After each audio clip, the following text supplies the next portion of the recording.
Helmut Kohl a d'autres préoccupations.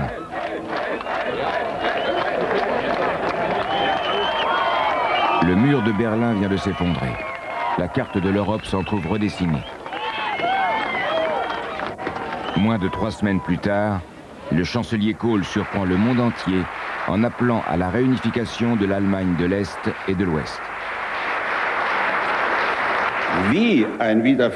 À quoi ressemblera une Allemagne réunifiée? Personne ne peut le dire pour l'instant. Mais si les Allemands veulent la réunification, je suis certain qu'elle viendra. Réunifiée, l'Allemagne serait de loin le plus grand pays en Europe et pourrait regarder autant à l'Est qu'à l'Ouest. Le président Mitterrand y voit à la fois un danger et une chance. C'est un patriote allemand, c'était normal qu'il puisse désirer l'unité allemande. Mais on le sentait prêt à certaines concessions pour y parvenir. Et c'est grâce aux réticences françaises à l'égard d'une réunification inconditionnelle que nous avons la monnaie unique. Qu'on aime ou pas la monnaie unique n'aurait pas été créée sans les réticences de François Mitterrand à la réunification allemande.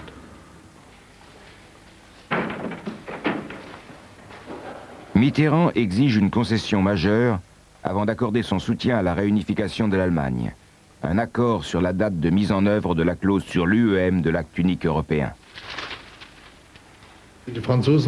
Les Français nous ont demandé pourquoi nous hésitions à nous engager dans l'union économique et monétaire. À mon avis, ils se sont dit, les Allemands ont presque terminé leur réunification. Quand cette dernière sera effective, ils verront peut-être l'union économique et monétaire d'un œil moins favorable. Genscher est venu pour nous rassurer, disant mais la politique allemande ne changera pas, c'est bien celle-ci, nous allons vers l'intégration européenne, l'Allemagne et la France doivent montrer l'exemple, nous voulons aller vers une union monétaire, et donc il était plutôt rassurant. Et il viendra le dire à Mitterrand. Il va me demander d'organiser un rendez-vous soir, je me rappelle assez tard, avec François Mitterrand.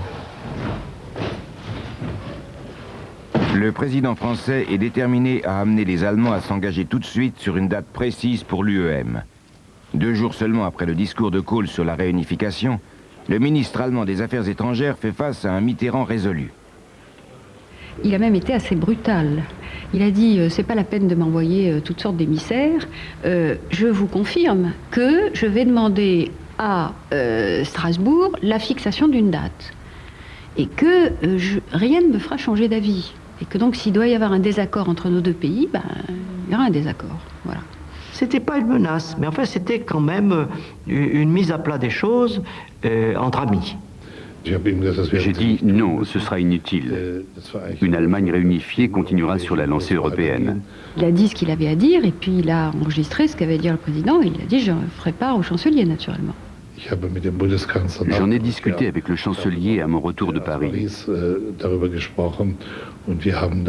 Et nous avons très vite décidé d'annoncer une conférence intergouvernementale sur l'union économique et monétaire pour la fin 1990 à Strasbourg. Et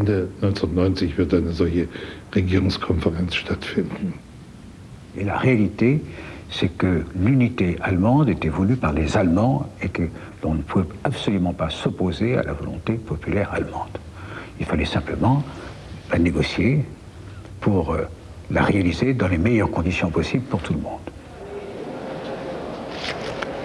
3 jours plus tard, Kohl fait savoir à Mitterrand qu'il est disposé à fixer une date.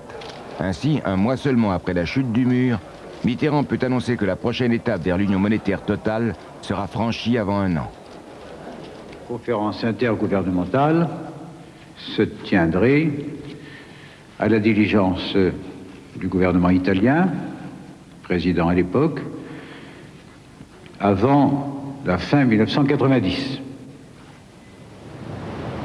Mitterrand remet alors son projet entre les mains des Italiens, qui organisent un sommet entièrement consacré à l'UEM.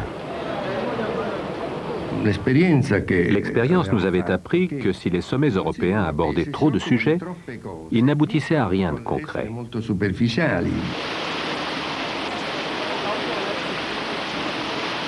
Avant tous les sommets européens, un projet de conclusion circule. Umberto Vatani, conseiller diplomatique d'Andreotti, entreprend de prouver la supériorité de la diplomatie italienne. Il introduit une nouvelle méthode de négociation des conclusions. Il visite toutes les capitales, garde son projet dans son ordinateur portable, le lit à toutes les parties, mais refuse de l'imprimer.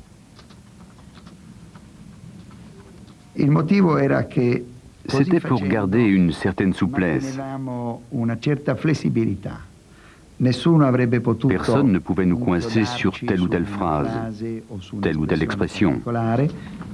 Les Italiens sont des redoutables négociateurs et, à la différence de négociateurs plus nordiques, ils ont leur méthode. Les pays favorables à l'UEM ne soulèvent pas d'objection à cette méthode moderne. Les Britanniques, eux, la détestent et refusent de discuter le texte italien sur ordinateur. Quand les dirigeants européens se retrouvent à Rome, la délégation britannique a le sentiment d'être tombée dans une embuscade. Le premier sommet de Rome fut, je crois, la conférence internationale la plus désagréable à laquelle j'ai assisté. Ce n'est pas peu dire parce que ces conférences en général n'étaient pas très drôles, autant que je m'en souvienne. Andreotti était assis au centre de la table.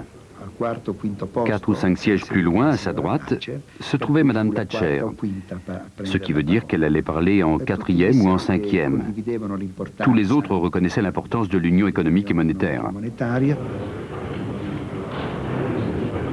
Madame Thatcher déclare qu'il est trop tôt pour franchir de nouveaux pas vers l'union monétaire. Quand Andreotti fait le résumé du sommet, il ignore sa position. Il annonce que la communauté européenne avancera vers la prochaine étape de l'UEM.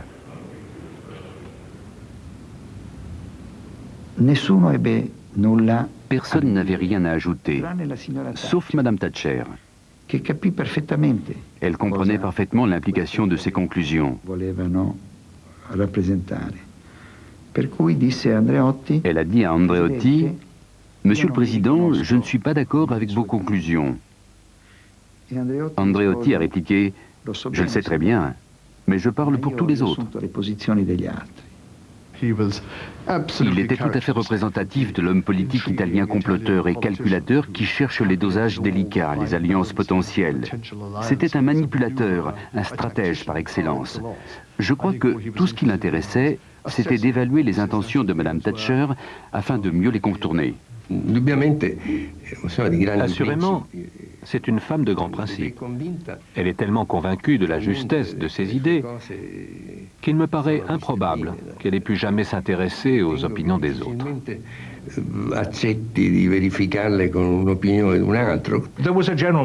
L'ambiance générale était à l'agacement face aux Britanniques et à cause de cela, on ressentait une certaine lassitude à écouter développer des arguments qu'en d'autres circonstances et dans une autre atmosphère, nous aurions pu valider. Oui, ce fut un moment très tendu. Même moi, je ne m'attendais pas à une telle rigidité. Les chefs de gouvernement se retirent pour dormir, alors qu'un groupe de conseillers se réunit pour vérifier que les conclusions finales sur l'UEM, convenues à l'avance, pourront être approuvées par leur patron le lendemain. Maintenant, enfin, Vatani distribue une version imprimée de son projet. C'est pour les Britanniques la dernière chance de réagir. Le texte auquel nous étions arrivés, sur un certain nombre de points, était probablement difficile à digérer par les Britanniques. Et nous étions d'ailleurs d'accord là-dessus. Donc dans ces cas-là, la moindre des précautions, quand on travaille professionnellement, ça consiste à donner un signal à la délégation qui peut avoir le plus de problèmes avec cette partie du communiqué, en lui disant « Regardez si ça vous va, faites-nous vos observations ». Le responsable du ministère des Finances britannique qui travaillait avec Mme Thatcher sur l'UEM, Nigel Wicks, avait quitté la conférence plus tôt. Je savais qu'il logeait au Grand Hôtel. Il était peut-être 1h30, 1h45 du matin. J'ai composé le numéro et j'ai demandé Nigel Wicks. Au bout de quelques instants, une voix somnolente m'a répondu. Il était évident que je le réveillais. Pourquoi ne viendriez-vous pas ici? Nous pourrions regarder le texte ensemble et voir si nous pouvons faire quelque chose, lui ai-je dit. À cette heure-là, répondit Nigel. Non, préparez votre texte. Je le regarderai demain à la première heure. C'est donc seulement de bonne heure, le lendemain matin, que les Britanniques voient le texte qu'ils sont censés approuver dans quelques heures. Il y a un rituel au sommet européen. Vous allez vous coucher après un bon dîner, mais vous savez que dès l'aube, quelqu'un va venir cogner à votre porte pour vous apporter les conclusions présidentielles. Nous étions absolument convaincus, après avoir lu les conclusions italiennes, qu'il n'y avait rien à gagner à essayer de les amender. Il devait y avoir une déclaration distincte exposant le point de vue britannique. La délégation britannique insiste pour que sa déclaration de désaccord soit ajoutée aux conclusions. Je n'en attendais pas moins de Madame Thatcher après ce qu'elle avait dit la veille. Cela ne m'a pas surpris. C'est à ce moment-là qu'Andreotti a vu une occasion. Il m'a dit, vous m'avez bien dit qu'on avait mis certains mots dans le texte destinés spécialement à la délégation britannique. Si les Britanniques rejettent ce texte, pourquoi garder ces mots?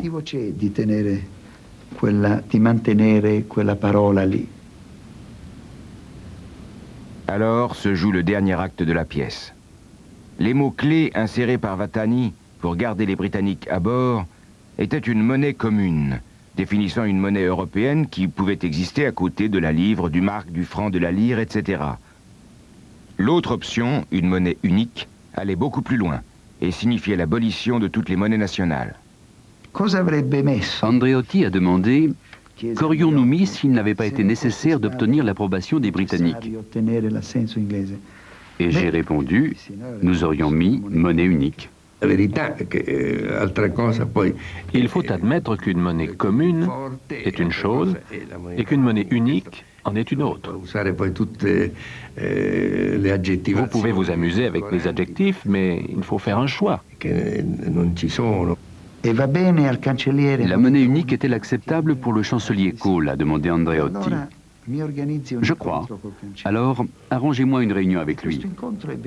Et cette réunion eut lieu. Elle fut très brève. Andreotti lui parla du désir des Anglais d'insérer leur texte dans les conclusions et il ajouta « Vous ne pensez pas, Helmut, que nous pourrions donc remettre monnaie unique à la place de monnaie commune ?» Et Kohl a accepté. Une courte conversation en dehors du sommet a donné naissance à l'euro. À l'ouverture de la session matinale,